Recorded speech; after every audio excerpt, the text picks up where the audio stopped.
This is Daniel Montero, GW Smoke Break, and I'd like to welcome you to Emerald Mountain Legacy, Summer 2020. We're going to discover the legend of Mandelbrot and the impact that he had in the Emerald Triangle and around the world for that matter. We'll be talking to pioneers and legends like Kevin Jodrey, Tim Blake, Joel Ital Foundation, and Mean Gene from Mendocino. Join us on this genuine California cannabis experience, and you already know, culture is king. Peace. He had a fucking huge network, man. Mack had a lot of fucking people tied into him. He knew people everywhere. So he was most definitely well fucking known. The kid was obsessed with weed. Obsessed. And I mean, and I'm someone who's obsessed with fucking weed. So like, you can tell.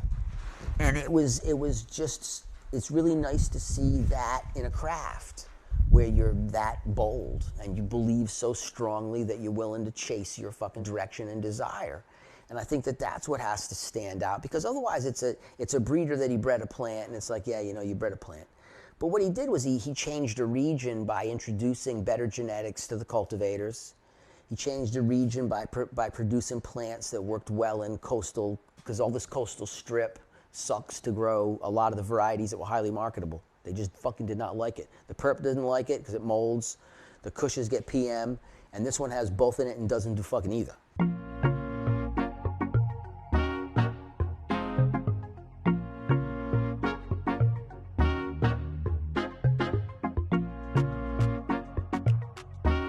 So two of the biggest combinations of success in cannabis in the last 40 fucking years living in this plant.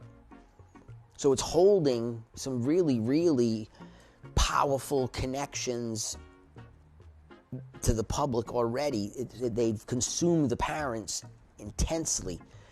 So they're not going to suddenly switch out of it. And so this is stuff like OG goes 40 years, the Royal can be here for the next 25, 30 years, because it has a better flavor. Like the Mack is gorgeous, and I think that he created something that was unique, but a joint of the Mack is a better taste than a joint of the Royal. The Royal paints your mouth. The first generation of Royal was made in like 2004.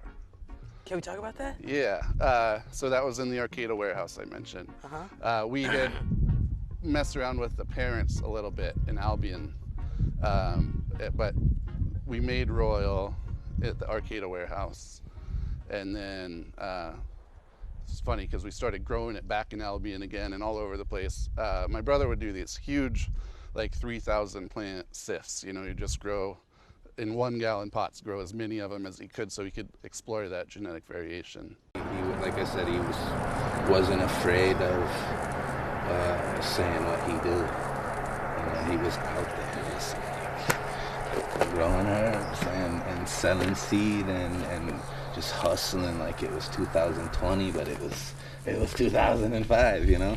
So yeah, no, I respect him for that. Like, never shy away from who he was, you know? Like, that was big. That's inspirational to enough people to just, you know, say who you are. That's important, like. And now you're that's why we're talking about him today, because, yeah, you know, he was out there. He was a wild man, so appreciate that about him, you know? Like I said, no fear. You know, that's big.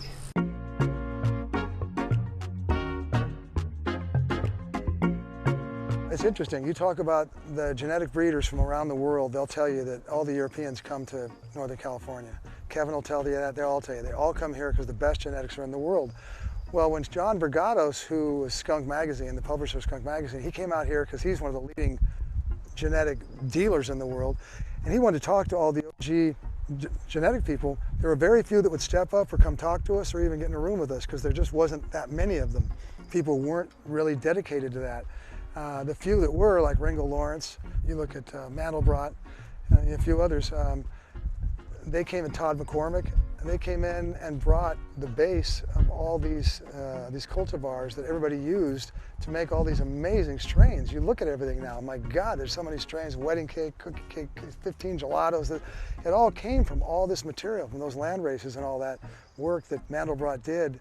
And like I said, I mean, he really deserves way more credit than he'll ever get because he just wasn't a loud, outspoken person, and he didn't demand it. But if you go back to Leo or any of these guys, they'll tell you that you know, he was the guy. For a while there, I thought we were going to be sitting on just fuels, and there was going to be no genetic diversity, and I thought we were going to be just smoking OG the rest of our lives at one point. And that changed so quickly. Really, the big first change was when they went with that Royal Kush with Leo, an aficionado, which was Brat's, cultivar. And once that crossed over, then it became everybody wanted to get their own strain. And you saw that come in with the cookies, you saw the Skittles come in. Mandelbrot's work, what's trippy about it is that I think the first time I heard a Royal Kush was on TV. And it was like one of the early shows that had been on the news about dispensaries, or it might have been like the one about like Weed Wars about Harborside or something. Really?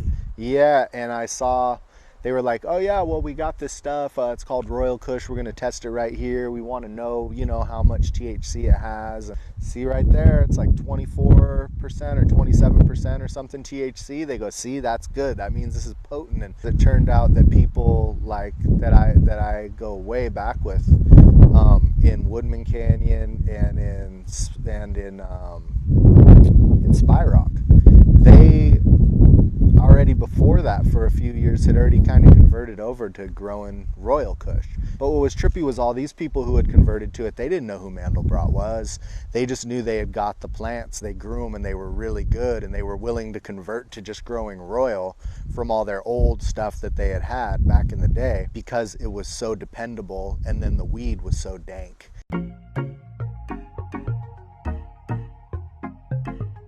We just figured out early on that you'll produce a better, more terpene-rich product near the coast where it's more humid and where you have more cooler nights and more variation in temperature, and that humidity would create a better quality product. And we figured that out, and then we're like, so we need to figure out how to breed stuff that will do well in these wetter climates, and worked from there.